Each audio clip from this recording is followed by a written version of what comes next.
Welcome to another informative edition of the Spotlight on Community Channel 6. We are on location at the Ambakaila Spice Shop in Constantine in St. George, and we're here to speak with one of the co-owners, Mrs. Agnes Monteram. She has been at this particular spot for the past 15 years. As we all know, tourism is very important to the economy. So we're going to speak with her and find out why she got involved in the whole business of arts and crafts and how is it going. Thank you very much for agreeing to share with us on the Spotlight. Okay, you're welcome. So, Ms. Agnes, tell us a bit about yourself in terms of who really is Agnes Monteram. Where did you grow up? Okay, I was born in Wester Hall, St. George's, and I grew up in Pedmota, St. David's. And I attended the St. Dominic's RC School. I left school in Form 5. And shortly after that, I became a housewife. Myself, my husband, we started having our children. I hadn't a job to say, well, and he for himself, he did not have a permanent job.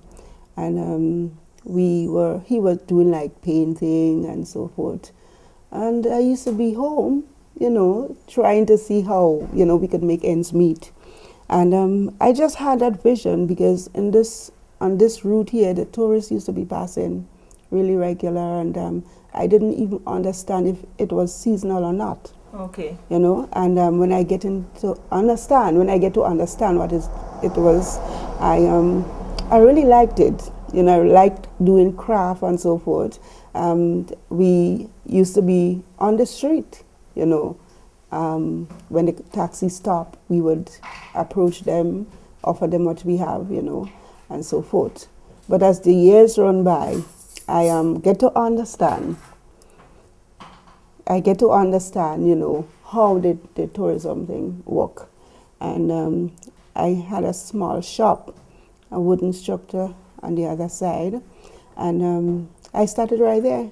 And a lot of people started coming up quickly after I started that small shop there. Some from down the road, some in front, and so forth. And we start growing from there. And it was different, yeah. So what are some of the pieces you start with? Is it that you started with the straw hats, with the baskets?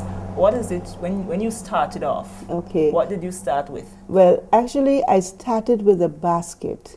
I had not a clue as how to make the basket. Okay, so how did you get the basket? I looked at one when I buy it. I looked at it, and I tried to make it. And every time I make it, I find it doesn't come out right. So one time I sit down and I examine it properly. And when I understand what is taking place, I say, oh, it is an odd number of legs. So you have to put those pieces of stick to make the legs to bend it. Okay. So when I look at it, I was using the even numbers, like 14 pieces. But when I look, I see it is 15 pieces. Okay. And from then, I started to make the basket for myself. I did everything for myself. The basket, these bags over there, I make them. I got people to plait the straw for me. And I always have an old sewing machine. So I always like to do the craft. Make the bag. I used to be making straw slippers. Before we get on this side, I used to sell to the hotel. Straw slippers, baskets, you name it, everything craft. And we keep going. Okay. So how challenging was it for you in terms of getting the raw materials and sew together to make the baskets and the slippers? Okay, well, my husband used to cut the bamboo for me, and we would strip them together. We work late hours in the night. The children would help us pin the baskets and so forth. And the straw, I would just buy it when we get money and so forth. We buy the straw direct from the maker, and we will assemble our bags for ourselves. Well, actually not really assembling, but you have to measure and, cut to suit, cut the patterns and so on. Okay. So at any point in time, you thought about, no, this is not for me. Okay. I'm going to get out of this line of business. Any time you felt that way during that 15 years that you were here? At all. The more challenge I get, the more I want to go on. It was really, because from that stage I get into agro-processing. Okay. We get into doing our own packaging and so forth, like, you know, we start importing, you know, the raw materials and so forth, not like we pack our own spices. And so the more challenge I get, the more I liked it. Okay. So how important do you see the whole aspect of packaging? Well, in terms of the industry, in terms of presentation, to ensure that your products actually stand out and you have a way of attracting the visitors to the shop and so to purchase? Yeah, well, it is a competition in the sense, because if you pass around the market downtown, you would find people have different kind of packaging. But I wanted to do something different. So we got the shrink wrap bags, and they are pretty expensive. And we wanted to make it really different than what everybody have. So you find some people pack the calabash, it looks good. Everybody have the 6-pack basket as usual. But even the 6-pack basket, we wanted to do it a little bit different too. So we make it look very, very presentable. We get our boxes, we have some boxes too. We have something written over there, like over 20 years of great taste and so on. Yeah, so it's good. So in terms of the actual tourism industry, because you actually depend on the season. Yeah. In terms of generating funds, we know we've been hearing about cuts in the number of arrivals in the ships and so on. So do you think that would affect you in any way, and how do you feel about it? The up and down in the tourist industry? Well, again, I would say it's a great challenge there, because the fact is, you know, in the off season, it's just be so bad. It's very slow. And before, I could safely say that we used to make enough money to keep us through the off season. So we didn't used to worry too much. So all we do, we prepare things, we do little sales. We don't have export market, but we still have little sales around that much. But as the time come down, especially in time like these here, even the season itself is really bad, because the tourists, they're not purchasing as before.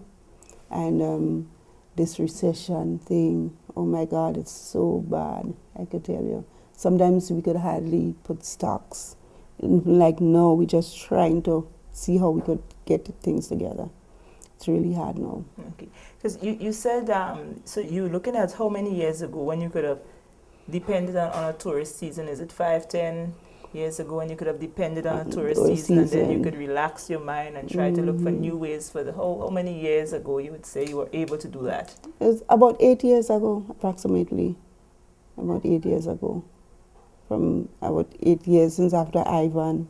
Okay, it was like downhill. Yeah, because when I realized what was happening after the hurricane, we went to St. Lucia to do business, because we realized, oh my God, the country is so bad.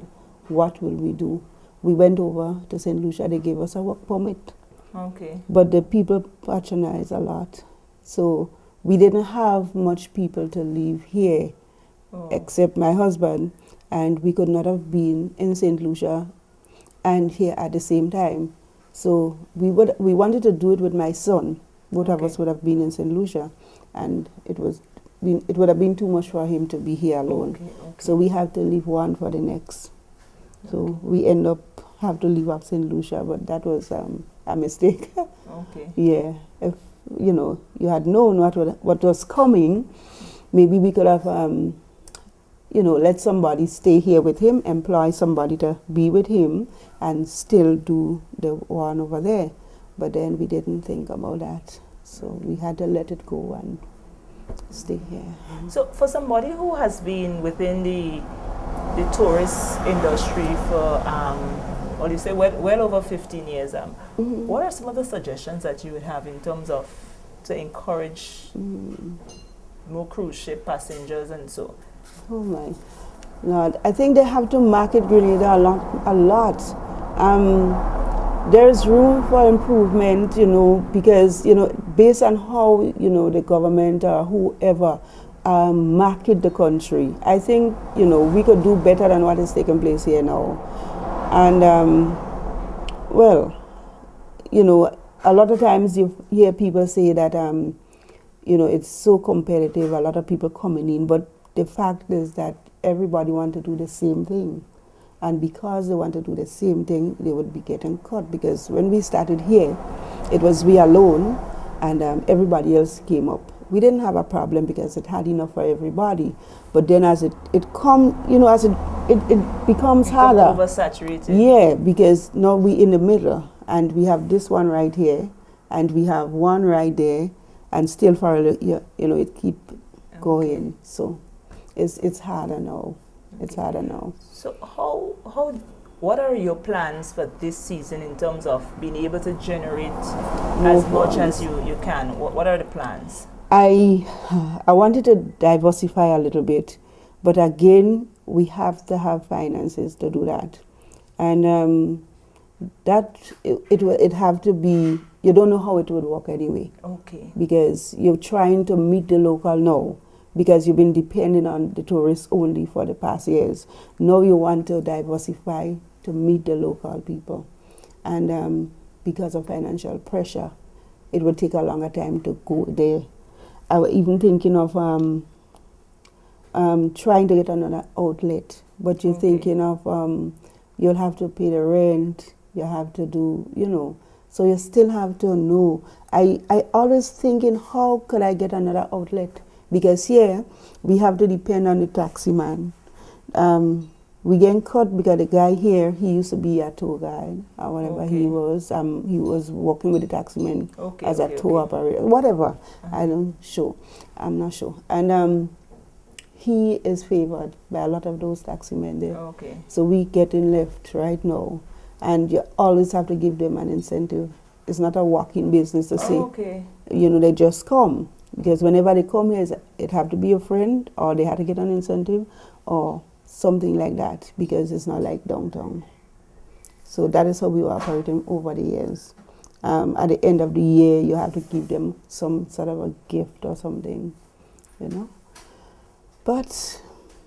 Okay. You said you've moved a bit into the agro-processing. What exactly are you processing? Okay, we processing the nutmeg syrup, jams, jellies, pepper sauce, and so forth.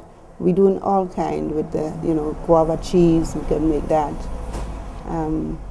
What else? Just name it. We make everything. So you have added help. Yeah. Yes. Mm-hmm.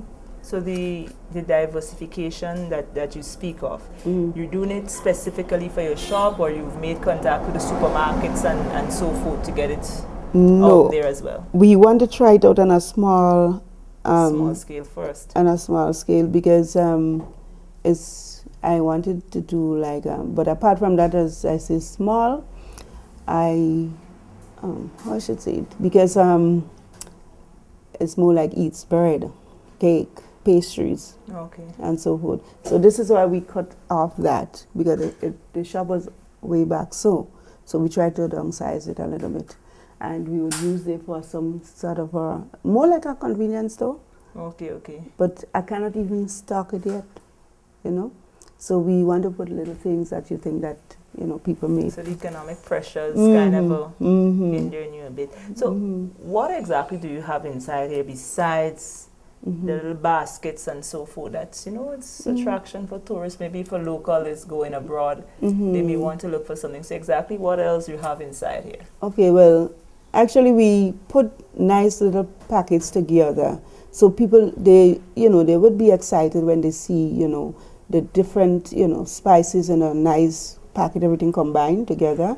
We have the local craft, the straw bags, Some people think it might be bulky a little bit because they're more looking to get small items these just days. tuck away. Yes, because it's not like before where they would just buy big things and that's okay. But now they just the little things they want to buy. So we make small packets as much as possible. Okay. So if I should ask you, are there specific stuff that tourists would always come looking for? You've been here for over 15 years. Are there specific things that they come for, or they just look, and what attracts them? What attracts them quite a lot is the cocoa ball, our local homemade cocoa ball. Okay. They also purchase a lot of our cinnamon sticks and so on. They love to get the vanilla, but we don't grow the vanilla on a really large scale. Okay. On a small scale, but we still have it from the Caribbean. I'm not sure if it was grown in Trinidad, but we get it from there, and we always tell them that. We say from the vanilla would come 15 minutes from here. Okay. Yeah. So when the season do open, is it that, I know that you said it's economic times, it's challenging and so forth, you don't have much within the shop at the moment, but in terms of employment, do you employ persons who work with you, or is it just family oriented? Well, for now, family, because we used to have a good few people working before, Okay. It was 9 of us employed, including myself and my husband, Okay. We had 9 people employed. Everybody was getting a salary and all of that. That's to tell you it was good, because that time we didn't have competition right here, Okay. And we normally give them a good demonstration on the spices. We tell them what they could use what for. They could taste, they could smell, and all of that encourage the taximen. The taximen get tips by doing that too. Okay. Yeah, so we show them everything from scratch, the cocoa pod, the nutmeg, what you do, use every part for, what they could use it for. They do Noel medication quite a lot. The nutmeg spray and cream and so forth, the nutmeg oil. Okay. They always complain with the pain and so forth, and that works for them. So that's a big hit for them. Okay, so you ensure that they know what each of the spice can be used for. That's right. Yeah, they get a good demonstration. You make them laugh, you make them feel happy, you encourage them, they don't have to be afraid. Sometimes they come in here and some people, they would be so, I don't know what they come across in which island before. Okay. But they would come and they expect something bad, And by the time they finish getting the demonstration, they would be so happy. Lots of smiles. Yeah, they're smiling, they're happy, and we always put a spray on their back wherever they have the pain, Okay. We make them feel happy. Okay. So do you actually do tasting with them as well? Yeah. They love the nutmeg syrup. That nutmeg syrup is a bomb for them. I remember one man came in and my husband demonstrated for him, and he said he doesn't want that. I taste that in the hotel, you don't like that. So he insists that you should taste it, man. And when he tastes it, he said, oh my God, this is different. And he bought. Oh, so you make nutmeg syrup Yes, yourself? because we don't put foreign preservatives. We put local preservatives. So the nutmeg syrup and the pepper sauce and the guava jelly and jam made by you. Even mango jam. We make mango jams too. Mango jam to be used to spread on bread and toast, so forth. Yes, everything. So where do you get the time to do all of this? Well, we make time, we make the time. We actually make time for that. We put aside certain days, and so we work it out. And in terms of gardening, well, your husband will do that aspect of it, or you go to the garden as well to ensure that you have nutmeg trees coming up I nicely. know. We have one right in the back. We getting it for demonstration because we have to show them. They never seen it, in the natural form. Yes, and so forth. That's right. Yeah. So they only seen it while it's dry, and so we show them from scratch. Okay. So, but do you still use some of the calabash effect stuff here as well too? I have to pack some for Thursday too. I have not yet done that. Sorry. So you're keeping your fingers crossed that you're going to get.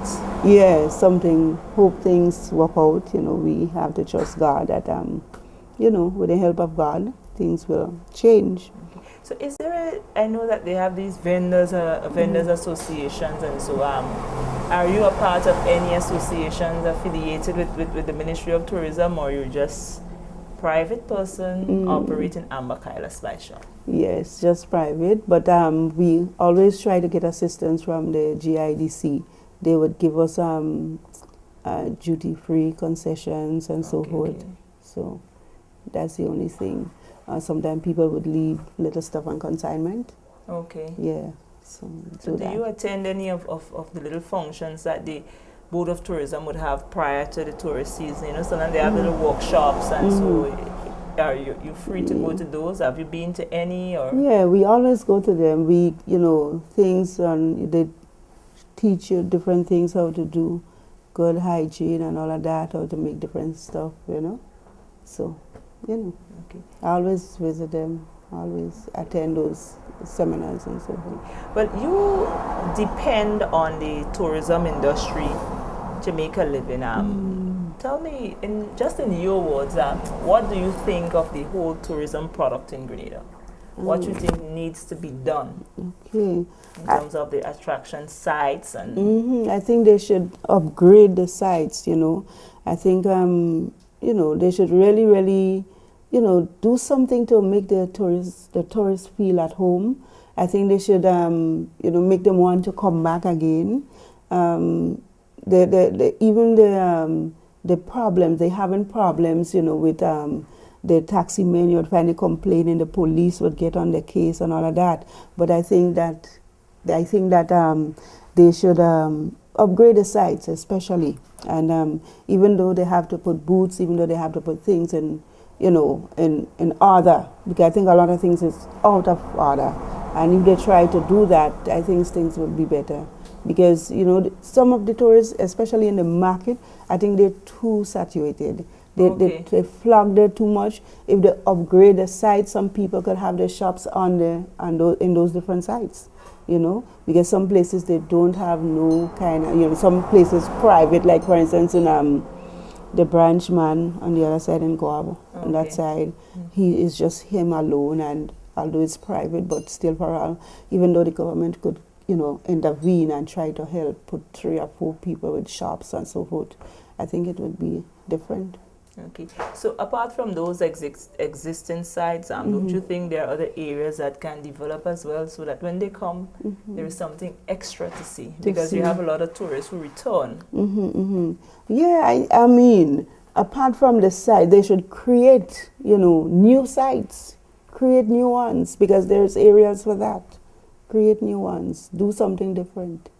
But we just cannot wait on, one set of people, and another problem they have, sometimes somebody come up with a project, and before they could bring it to somebody in authority, they lose it.